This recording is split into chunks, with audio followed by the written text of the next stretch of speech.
The courtroom was full. Lawyers whispered, reporters wrote notes, and the judge looked serious. Everyone was waiting for the next case. Then the door opened. A young black woman walked in. Her hair was tied back. Her clothes were not fancy, just a pair of light blue scrubs, old and a bit wrinkled. People stared. "Is she a cleaner?" someone whispered. "Did she get lost?" said another. But she said nothing. She walked slowly and calmly with her head high. Her name was Maya Brooks. She was not there to clean. She was not lost. She was there because she had been accused of stealing. Maya sat down in the defendant's chair. Her hands were calm. Her face was quiet. But her eyes showed strength. The judge looked at her, then looked again. He raised his eyebrows and spoke in a loud voice. "Miss Brooks, this is a court of law," he said. "Not a hospital, laundry room." People laughed. Even the guard at the back smiled, but Maya didn't move. She didn't even blink. The judge leaned forward. "Do you not own proper clothes for court?" Maya looked straight at him and said softly, "I wear what I wear with pride." The judge frowned. "Are you being smart with me?" "No." "Your Honor," she said. "You're being charged with stealing from a woman's handbag in a shopping mall," he said. "And you come in here like you're ready to mop the floor." More laughter. The judge banged his gavel once. Silence. Maya looked at the people. Their eyes were full of judgment. No one saw her heart. No one asked her story. They only saw the scrubs, the color of her skin, her silence. The prosecutor stood up. A tall man in a gray suit. "Your Honor, the video. Footage shows a woman in blue scrubs walking away from the scene. Security guards found her nearby. She matched the description." The judge nodded. "Is that true, Miss Brooks?" Maya opened her mouth to speak, but the judge raised his hand. "No need. We will see the video in part 2 of this hearing." He closed the file and looked down at her again. "Until then, think about your behavior, and maybe find a better outfit for court." Maya stood up. She didn't look angry. She didn't cry. But she said something that made the room freeze. "I don't need to wear a suit to show who I am. The truth wears no fashion." The room fell silent. Even the judge blinked. He did not expect that. Maya turned and walked out of the courtroom. Her scrubs moved gently as she walked, like a quiet flag of pride. Outside, her lawyer, Chris, was waiting. "I'm sorry," he said. "The judge mocked you." "Again." Maya looked at him. "They all did." Chris nodded. "It's not fair, but we'll fight." Maya sat on a bench. "I saved lives wearing these scrubs. I held dying hands. I worked nights during COVID while others slept. And now..." They laugh. Chris sat beside her. "We're going to show them the truth." Maya looked ahead. Her voice was soft but strong. "I don't want pity. I want justice." Chris opened his bag and pulled out papers. "The mall footage is weak. It's blurry. It only shows someone in scrubs walking away, not the face. You were nearby, but that's not proof." "And the nurse ID?" Maya asked. "They said it was missing. Not enough to prove you were at work that night." Maya looked down. "That ID was in my bag when they arrested me. Maybe someone didn't want it to be found." Chris looked serious. "Then we find who that someone is." Maya stood again. The sky was cloudy above the courthouse. "They laughed because they saw scrubs," she said. "They'll stop laughing when they hear the truth." And with that, Maya walked away, still calm, still silent. But now, a fire had started, one that would soon light the whole courtroom. 2 weeks before the courtroom shame, Maya Brooks was walking home. It was late, almost midnight. She had just finished a 12-hour shift at the hospital. Her feet hurt, and her back was sore, but her heart was full. She had helped an old woman breathe easier. She had held the hand of a lonely patient. She felt tired, but proud. She walked to the bus stop, still wearing her scrubs. She didn't change clothes. There was no time. As she stood waiting, she saw flashing lights. A police car pulled up quickly. 2 officers jumped out. "Hands up!" one shouted. Maya froze. "What's wrong?" she asked, confused. "Don't move!" the officer shouted. Again. Another car came. More police. People across the street stopped to watch. One officer grabbed Maya's arm roughly. "You match the description of a woman who stole a purse inside the mall," he said. Maya's eyes widened. "What? I was at the hospital all evening. I just got off work." "We'll talk at the station," he said. "You're under arrest." But I didn't. Maya tried to explain, but they had already handcuffed her. Her hospital ID card fell from her pocket. One officer picked it up and looked at it. "Is this even real?" he said. Then he stuffed it in his own pocket. Maya was pushed into the back of the police car. She looked out the window, heart racing. How did this happen? She didn't cry. Not yet. She just stared at the flashing lights. At the police station, she sat alone in a cold room. No phone, no lawyer. Just silence. Finally, an officer came in. "You were seen near the shopping mall," he said. "Blue scrubs, short hair, black female. You fit." Maya shook her head. "I was at work. You can call the hospital." "We'll check later," the officer said, not writing anything. She noticed he didn't take notes. He didn't ask about her shift, her patients, or her name. He just left. An hour passed, then 2. Her stomach growled. Her arms hurt from the tight handcuffs earlier. But she stayed strong. Her mother's voice echoed in her mind. "They may not see your worth, Maya, but you carry the truth. Walk like it. Speak like it." Finally, a young lawyer entered the room. He looked nervous but kind. "Hi, I'm Chris. I was called by a friend from the hospital who said you didn't show up at home. I checked the arrest list. Found your name." Maya nodded, tired but relieved. "Did you tell them where you were?"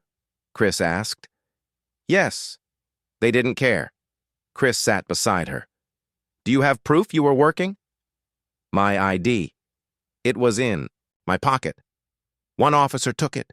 Chris frowned. "They didn't log it in your file." Maya looked at him quietly.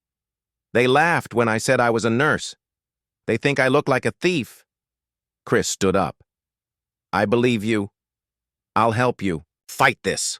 For the first time that night, Maya smiled a little. The next morning, Maya was brought to the judge, the same one who mocked her later. She wore the same scrubs. She hadn't been allowed to change. People in court stared at her like she was guilty already. Chris tried to speak.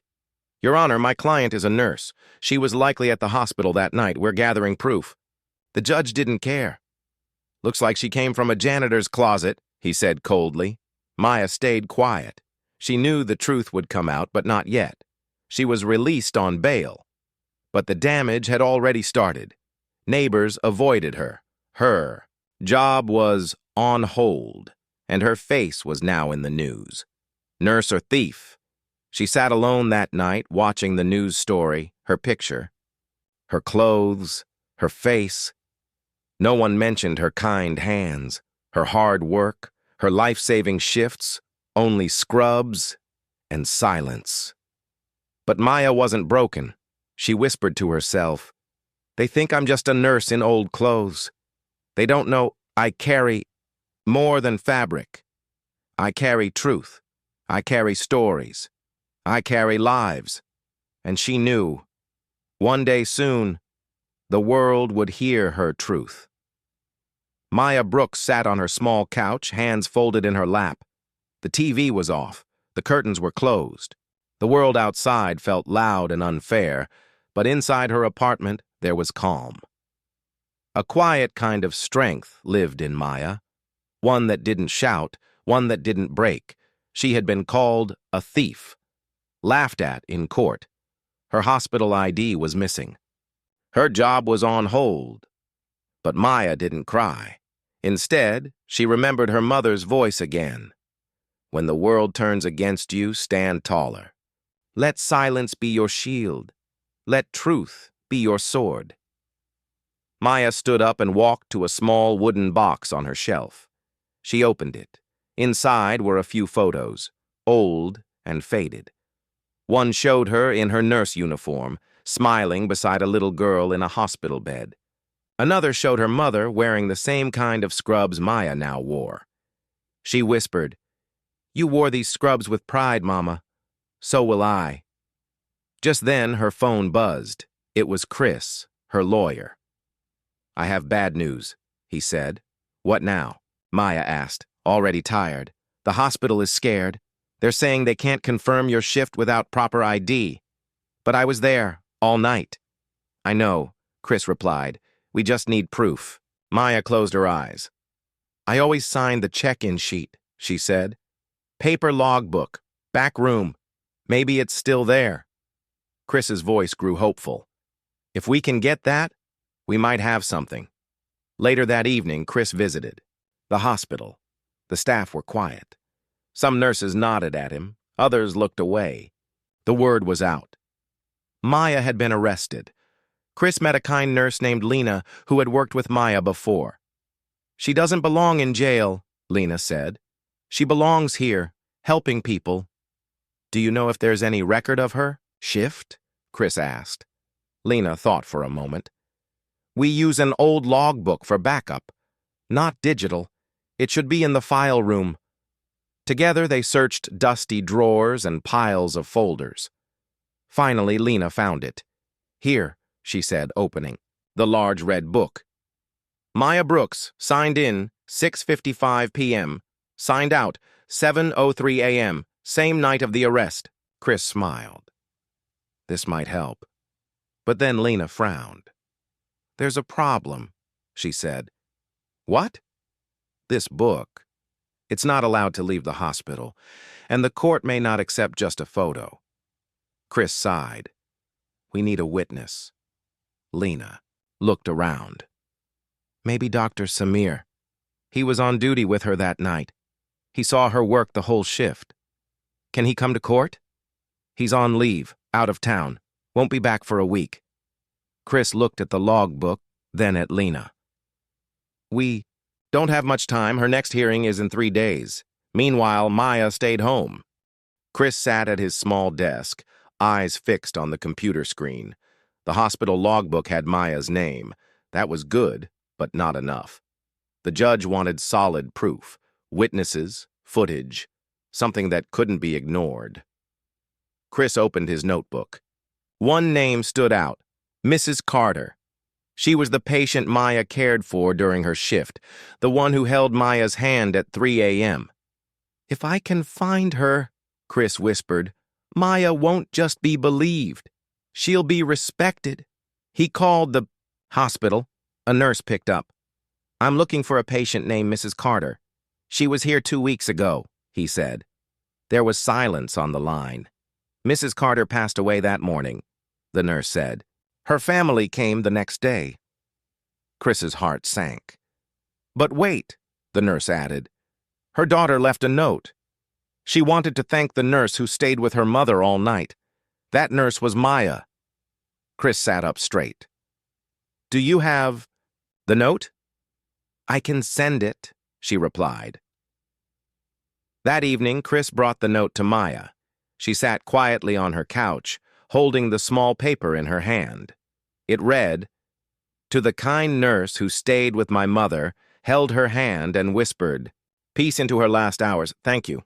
You gave her comfort when we couldn't. Your name was Maya.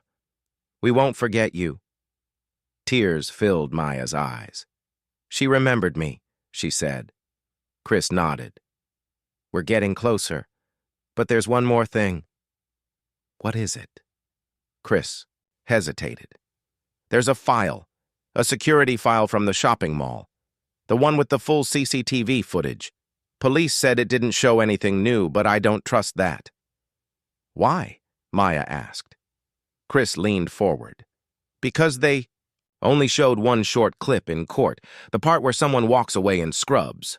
No face, no timestamp, no audio, Just a few seconds. Maya's eyes narrowed. You think there's more? Chris nodded. I want to get the full footage, but the police said it was lost. Maya stood up. Then we find it ourselves. 2 days later, Chris visited the shopping mall. He spoke to the head of security, a man named Frank. Frank looked nervous. I'm not supposed to talk about it, he said. The police already took the file. Did they take all of it? Chris asked. Frank paused. Then he walked to a locked drawer and pulled out a flash drive. This is the backup. It wasn't logged. I forgot about it until today. Chris took it carefully. Can I see it? Frank nodded. Just don't say where you got it. Back in his office, Chris opened the file. The full footage played. The time was 9:14 p.m. It showed a woman in blue scrubs walking out of the building, but her face was clear, and it was not Maya. Chris paused the video. His heart raced. The woman had short hair, like Maya. She wore the same kind of scrubs, but she had a small tattoo on her neck. Maya didn't have that. The footage continued. At 9:16 p.m., Maya walked past the same area, from the opposite direction. She wasn't running. She wasn't carrying a purse. She looked tired, like someone heading home after work. Chris jumped from his chair. We have it, he shouted. This clears her name. He called Maya. I need you to come in right now, he said. 1 hour later, Maya watched the footage. On Chris's laptop, her hands covered her mouth.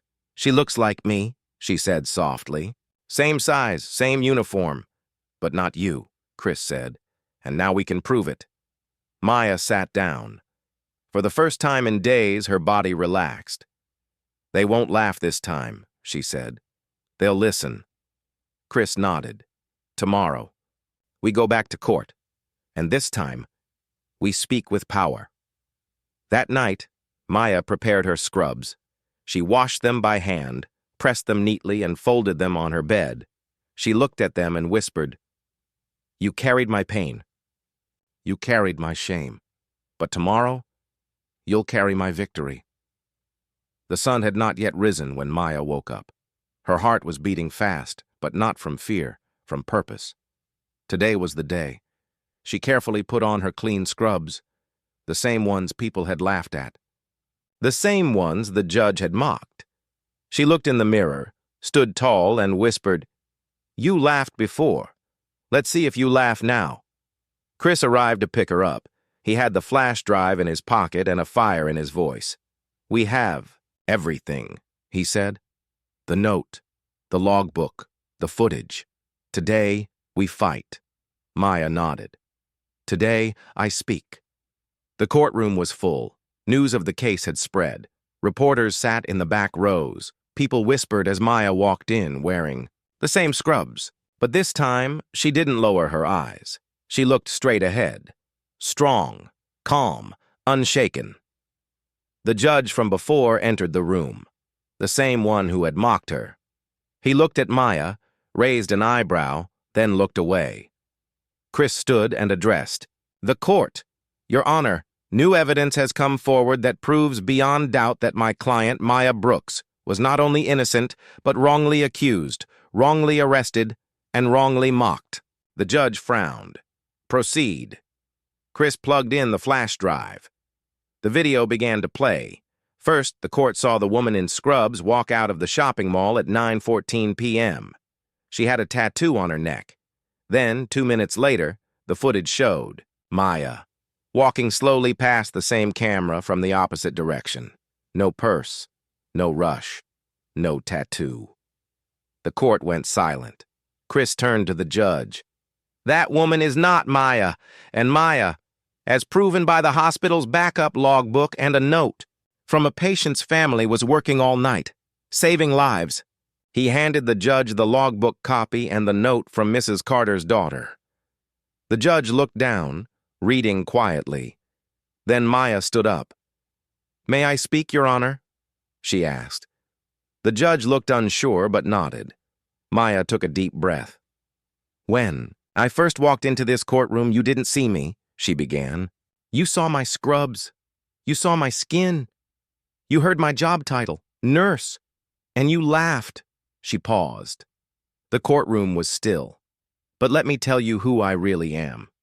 I'm the nurse who helps people breathe when they cannot. I'm the one who cleans blood, who holds hands, who whispers peace to the dying. I've given years of my life to serve people who never even learn my name." Her voice shook, but not from fear, from strength. "You looked at me and saw a joke. But what? I wear is not shame, it is honor. I save lives. What do you save?" The judge leaned back, speechless. People in the courtroom looked at each other, some nodding. Others looked ashamed. Reporters scribbled quickly. One woman in the back whispered, "She's incredible." Chris finished. "My client was arrested, without proof, mocked without reason, and dragged through pain she did not deserve. And yet, she stands here with dignity." The judge finally spoke. "This court acknowledges the new evidence. All charges are dropped. Miss Brooks, you are free to go." He hesitated, then added softly, "And I apologize." Maya didn't smile. She just nodded. "Thank you, Your Honor." Outside the courtroom, the media rushed toward her. "Miss Brooks, how do you feel? Do you forgive the police? Will you sue the court?" Maya raised a hand. "I didn't come here for revenge," she said. "I came for truth. And now you've seen it." She looked directly into one camera and said, "To every nurse, every black woman, every worker who's been judged by what they wear or how they look, stand strong. Your truth matters." Then she walked away, quiet, powerful, like a warrior who had just won her greatest battle, with grace. The next morning, Maya's face was everywhere. TV screens, social media, news websites. Wrongfully accused, nurse speaks with power. Judge mocked her. Now he apologizes in court. The nurse in scrubs who silenced a courtroom. Maya didn't ask for fame, but her story had gone viral. People around the country were talking about her. Some called her brave. Some called her a hero. Some said she was the voice for the unheard. But Maya just sat in her small kitchen, sipping tea, watching the world talk about her. Chris called. "You're trending on every platform," he said, almost in shock. "They're even replaying your courtroom speech." Maya didn't smile. She simply said, "I didn't speak for fame. I spoke for respect." That afternoon, her hospital called. A woman from the Human Resources Department spoke. "We want to say we're sorry," she said. "You were wrongly suspended. We've cleared your record. We want you back." Maya paused. "I'll think about it," she said. The woman sounded surprised. "You don't want to come back?" Maya replied, "I'm not sure yet. Something bigger is happening." Later that day, Maya received a visit from Lena, the nurse who helped Chris find the logbook. Lena hugged her. "You changed everything, Maya," she said. "People in the hospital are talking about race, about respect, about how we treat each other." Maya nodded. "It's about time." Lena looked serious. "But not everyone is happy." "What do you mean?" "There are whispers. Some of the higher-ups are angry. They think you embarrassed them." Maya stayed calm. "I didn't embarrass them," she said. "The truth did." Meanwhile, the media kept calling. TV shows, podcasts, websites, all asking for interviews. Chris met her the next day with a folder full of offers. "This one's from a national network," he said. "They want to fly you out, pay you, feature your full story." Maya opened the folder, looked at the offer, and slowly closed it. "No," she said. "Not yet." Chris looked confused. "Why not?" Maya stood by the window. The world outside moved fast. Cars, buses, people. But her heart was calm. "I need to speak when I'm ready, not when they want a headline." Chris smiled. "You're one of a kind, Maya." That night, Maya opened her journal again. She wrote, "They made me famous for a moment, but I wasn't looking for attention. I was looking for fairness, and maybe now others will find their voice too."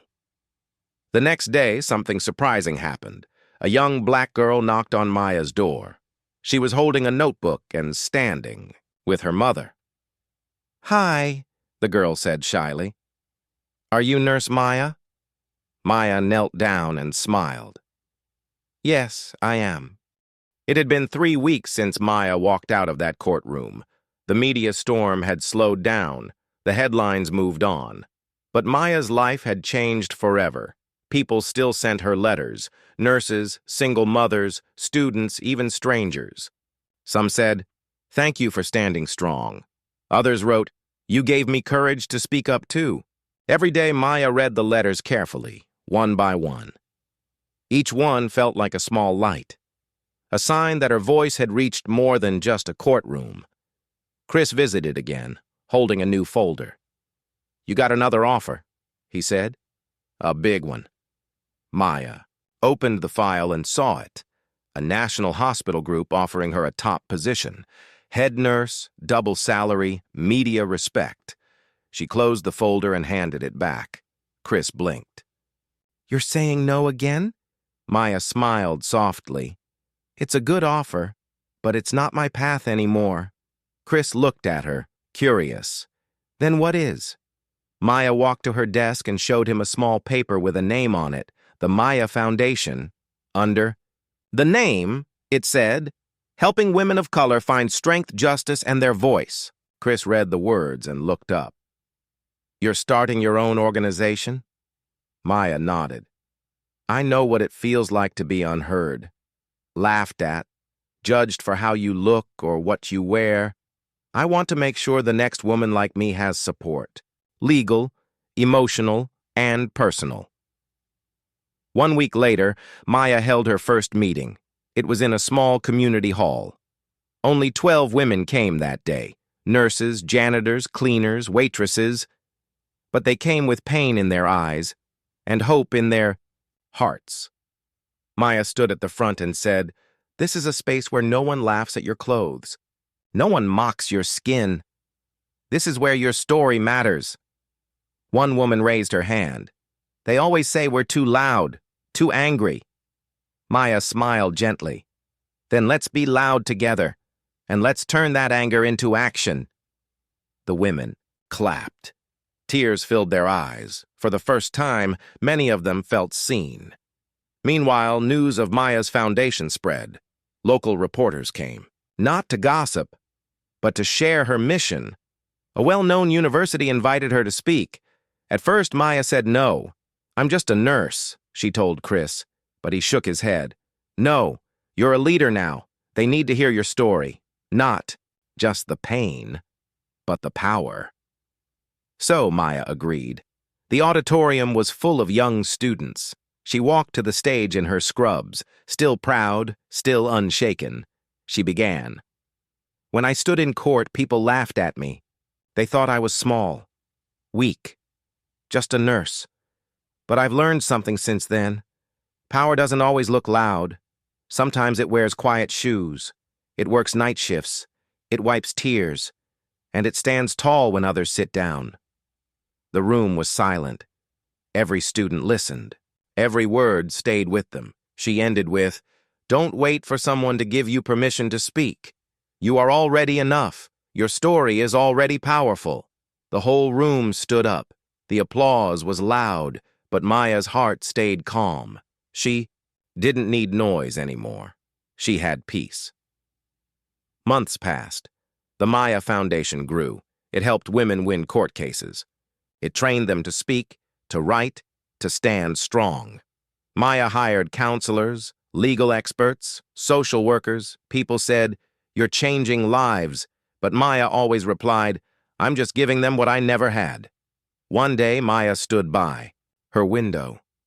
She looked out at the busy world, just like the day after her courtroom speech. Only now it felt different. She was no longer running from shame. She was walking into purpose, and as the wind moved through the trees, Maya whispered, "They saw a woman in scrubs. I became a voice for thousands. They laughed at me. Now they learn from me." She turned away from the window and walked back to her desk. There was more work to do. Her journey had just begun.